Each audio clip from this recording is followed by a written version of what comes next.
జనరల్‌గా చాలామంది నాకు హారర్ సినిమాలంటే ఇష్టం ఉండదండి అంటారు. అలా అన్నారంటే వాళ్ళు నిజంగా మంచి హారర్ సినిమా ఎప్పుడు చూడలేదని అర్థం. హారర్ సినిమా ఆహ్, అనేది మంచి హారర్ సినిమా చూసినప్పుడు ఖచ్చితంగా మీకు డెఫినెట్‌గా వేరే ఎక్స్‌పీరియన్స్ కలుగుతది. సో, అలాంటి ఒక మూవీలో ఇప్పుడు మేము తీసిన 'గైట్‌గా చలం' కూడా ఒక మూవీ ఇది. ఇందులో మేము టెక్నికల్‌గా చాలా హై స్టాండర్డ్ సినిమా తీయడానికి ట్రై చేసామండి మాకున్న బడ్జెట్‌లో. దానికి మాకు ప్రొడ్యూసర్ రాజు గారు ఆయన ఇచ్చిన స్టోరీ ఫస్ట్. అక్కడి నుంచి టేక్ ఆఫ్ తీసుకొని అంటే స్టోరీ పాయింట్‌లోనే ఒక చాలా నావెల్టీ ఉంది. ఆ నావెల్టీ నుంచే మీకు ఒక అంటే ఆ టెక్నికల్ సపోర్ట్ అదే ఇస్తది. సినిమాలో ఉన్న పాయింటే ఎక్స్ట్రార్డినరీ టెక్నికల్‌గా తీయడానికి అది మనకి సపోర్ట్ చేస్తది. సో, అందుకే దాన్ని వెంటనే మనం టేకప్ చేసి తీసుకున్నాం. తీసుకున్న తర్వాత దానికి అంటే బ్రహ్మాండంగా తీయాలది. తీయాలి అంటే టెక్నీషియన్లు కావాలి. దానికి మన ఇంకా డిఫరెంట్ టెక్నీషియన్స్ పనిచేసిన వాళ్ళందరూ లక్కీగా చాలా లక్కీగా నాకు మనోజ్ అని తను మన జోగినాయుడు గారు పరిచయం చేశారు. నేను వెతుకుతూ ఉంటే ఎవరున్నారని. తను ఒక చిన్న స్టోరీలు చూపించాడు నాకు. చాలా నచ్చిందది. సో, నచ్చింది. తర్వాత తనకి ఫస్ట్ ఆఫ్ ఆల్ మా బడ్జెట్ నచ్చలేదు. నేను చేయలేనండి అని ఎళ్ళిపోయాడు. ఎళ్ళిపోయి తర్వాత రోజు మళ్ళా వచ్చాడు. వచ్చి సార్ కథ నన్ను వెంటాడుతుందండి. నేను ఎట్టి పరిస్థితిలో చేస్తాను ఇది అని చెప్పాడు. మనకున్న బడ్జెట్‌లోనే చేయడానికి రంగంలో దిగాడు తను. దిగిన తర్వాత తను ఎనర్జీ చూస్తే అసలు మామూలుగా అంటే బ్రిలియంట్ ఐడియాస్. మనం ఒకటి చెప్తే అతను 100 చెప్తాడు. అంత బ్యూటిఫుల్ ఐడియాస్. ప్రతి షాట్ పలానా షాట్ ఒక 3 మినిట్స్ సింగిల్ షాట్ ఉందని. ఇది చేయాలి, ఇలాగ చేయాలంటే ఇమ్మీడియేట్‌గా అతను దాన్ని ఎగ్జిక్యూట్ చేయగలడు. అలాంటి ఒక అలాంటి ఒక బ్రిలియంట్ అండ్ చాలా వెరీ ఎంతూజియాస్ట్ అండ్ డేరింగ్ అనమాట. పెద్ద పెద్ద సీనియర్ వాళ్ళే అది కొన్ని కొన్ని ధైర్యం చేయలేరు. తను ఎక్స్‌పెరిమెంట్ చేశాడు మూవీలో. అంటే మీరు కొంచెం ట్రైలర్‌లో మనకి కొన్ని కొన్ని ఆయన షాట్స్, కంపోజిషన్స్, ఆ లైటింగ్ అంటే ఇలాంటి హారర్ మూవీకి కావాల్సిన ఏది ఎలాంటి మూడ్ ఇవ్వాలి, యాంగిల్స్ తర్వాత అవన్నీ ఎలా చేయాలి అవన్నీ వండర్‌ఫుల్‌గా దాన్ని ఎగ్జిక్యూట్ చేశాడు తను. తర్వాత మ్యూజిక్ పరంగా దీనికి మ్యూజిక్ అనేది చాలా ప్రాణం. సో, దీనికి మాకు అనుకోకుండా ఒక ఫ్లావియో అని ఒక మ్యూజిక్ డైరెక్టర్ దొరికాడు. తను ఇటలీలో ఉంటాడు. తను హాలీవుడ్ మూవీస్‌కి పనిచేస్తాడు. తన మ్యూజిక్ కొన్ని శాంపుల్స్ కథ విని తనకి కథ చాలా నచ్చింది. నచ్చి తను ఇమ్మీడియేట్‌గా వచ్చాడు ప్రాజెక్ట్‌లోకి. తను అద్భుతమైన థీమ్ ట్రాక్‌లు ఇచ్చాడు. అంటే కథ విన్న తర్వాత ఆయన ఇచ్చిన థీమ్ ట్రాక్స్‌ని ప్లే చేసుకుంటూ కొన్ని కొన్ని సీన్స్ తీసాం మేము. అదే మోడ్‌లో. అంటే అదే మీకు యాక్టింగ్‌కి హెల్ప్ అవుతది. At the same time cinema camera మూవ్‌మెంట్స్‌కి, లైటింగ్‌కి వీటన్నిటికి ఆ మ్యూజిక్ హెల్ప్ అయింది.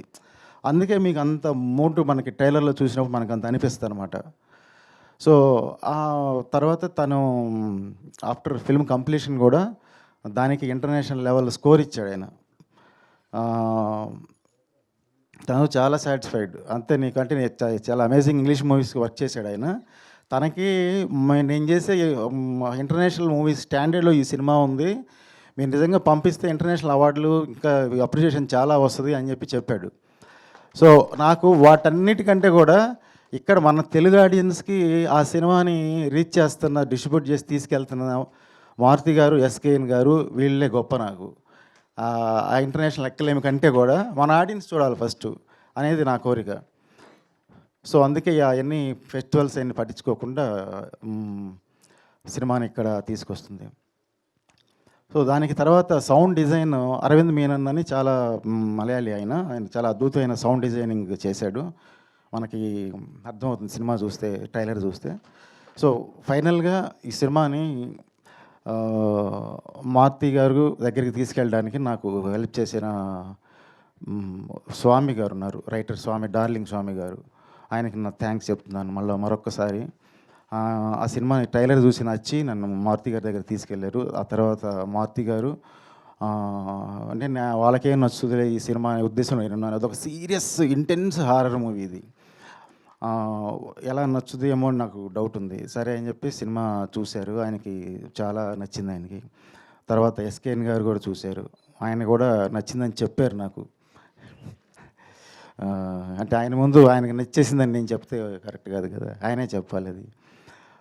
సో వాళ్ళకి నచ్చటం అనేది నిజంగా గేమ్ చేంజర్ ఇక్కడ. ఎందుకంటే ఎంత అద్భుతంగా మేము చించి ఆరేసినా తీసినా ఇది అది ఆడియన్స్ దగ్గరికి తీసుకెళ్లాల్సింది ఒక బిగ్ హ్యాండ్ ఉండాలి ఇప్పుడున్న పరిస్థితుల్లో. మీకు అందరికీ తెలిసింది, అది నేను చెప్పక్కర్లేదు. సో అలాంటిది మాకు ఈ సినిమాని తీసుకెళ్ళడానికి హెల్ప్ చేస్తున్న, పెద్ద మనసుతోటి ఈ సినిమాని తీసుకెళ్తున్న మారుతి గారికి, ఎస్కేఎన్ గారికి మరొకసారి నేను హృదయపూర్వకంగా థ్యాంక్స్ చెప్తూ ఉన్నాను. ఎందుకంటే వాళ్ళు ఇలాంటి సినిమా ఇదొక్కటే కాదు, ఇంకా వేరే సినిమాలు కూడా వాళ్ళు ఫర్దర్గా కూడా చేయాలని, ప్రొజెక్ట్ చేయాలని, అంటే డిఫరెంట్ జానర్స్, అంటే ఎప్పుడు ఒకటే కైండ్ ఆఫ్ కొట్టుడు తన్నుడు ఇదే అనేది కాకుండా నేను మా విడిగా కలిసినప్పుడు వాళ్ళ యొక్క టేస్ట్లు తెలుస్తూ ఉంటాయి కదా. అంటే రకరకాల జానర్స్ వాటి మీద ఉన్న ప్రేమ అవి వాళ్ళు యూత్ని ఎంకరేజ్ చేస్తారని ఇంకా కోరుకుంటున్నాను. అంటే ఇలాంటి మూవీస్ ఇప్పుడు చూస్తే మనకి హాలీవుడ్లో పెద్ద పెద్ద బ్లాక్ బస్టర్స్, పెద్ద పెద్ద ఈవెంట్ స్టూడియో ఫిల్మ్స్ అన్నీ కుప్పకూలిపోయినాయి. అవన్నీ లాసుల్లో ఉన్నాయి. ఓన్లీ అక్కడ హారర్, చిన్న బడ్జెట్ హారర్ మూవీసే ఇప్పుడు హాలీవుడ్ ఇండస్ట్రీని బతికిస్తున్నాయి అక్కడ. సో అలాంటి ఇది ఇక్కడ కూడా మనకి రావాలని నేను కోరుకుంటున్నాను, ప్రోత్సాహం మన ఆడియన్స్లో కూడా. ఎందుకంటే ఇది మొన్న అడాలసెన్స్ అని ఒక సిరీస్ వచ్చింది అక్కడ నెట్ఫ్లిక్స్లో, అది యూత్కి సంబంధించి చాలా నచ్చింది, అందరికీ పాపులర్ అయింది. సో నేను తర్వాత నా సినిమా సంబంధించిన నేను అడాలసెన్స్ చూస్తే దాంట్లో ఇందులో ఘటికాచలంలో ఉన్న కొన్ని మంచి మంచి సీన్స్ అందులో ఉన్నాయి ఆల్రెడీ. నేను షాక్ అయిపోయాను. అంటే ఒక యూత్కి సంబంధించిన ఒక స్టూడెంట్స్ యూత్కి సంబంధించిన సైకలాజికల్ ప్రాబ్లమ్స్, మెంటల్ ప్రాబ్లమ్స్ యూనివర్సల్గా ఎక్కడైనా ఒకటే అని అర్థమైంది చూసినప్పుడు. సో ఇది కూడా యూత్కి కనెక్ట్ అయ్యే సినిమా, స్టూడెంట్స్ అందరూ వాళ్ళ పేరెంట్స్ చూడాల్సిన సినిమా. అంటే ఒక రకంగా చెప్పాలంటే ఇది ఒక మంచి ఫ్యామిలీ మూవీ కూడా, అంటే ఒక బొమ్మరిల్లు లాంటి సినిమా ఇది. కాకపోతే జానర్ వేరే, అది ఫ్యామిలీ సినిమా అయితే ఇది హారర్ మూవీ అంతే. సో అటు స్టూడెంట్స్ కానీ అటు పేరెంట్స్ కానీ అందరికీ ఇది కనెక్ట్ అవుద్ది, పర్సనల్గా తీసుకుంటారు. సినిమా అయిపోయిన తర్వాత ముఖ్యంగా పేరెంట్స్ కానీ స్టూడెంట్స్ కానీ చాలా కదిలిపోతారు, డిస్టర్బ్ అయిపోతారు, అరే ఎందుకు ఇలా చేసాము మేము అనేసి. సో హారర్ ఎంత భయపెట్టి మిమ్మల్ని ఎంగేజ్ చేసినా సినిమాలో ఉండేటువంటి పేరెంట్ అండ్ చిల్డ్రన్ మధ్య ఉండే ఎమోషన్ అనేది మీకు చాలా కాలం గుర్తుండిపోద్ది. ఇది ఒక కాషనరీ టేల్, ఒరే మనం ఇలా చేయొచ్చా చేయకూడదా, ఎలా పెంచాలి పిల్లల్ని అనేటువంటి ఒక అద్భుతమైన, అంటే అద్భుతం కాదు, ఒక అందరికీ కనెక్ట్ అయ్యే ఒక కామన్ మెసేజ్ అందరికీ ఇస్తుంది. సో అందరూ ఈ సినిమా చూస్తారని నేను ఆశిస్తున్నాను. మీకు అందరికీ నచ్చుద్దని కూడా నేను ఆశిస్తున్నాను, hopefully. Thank you very much. Thank you sir.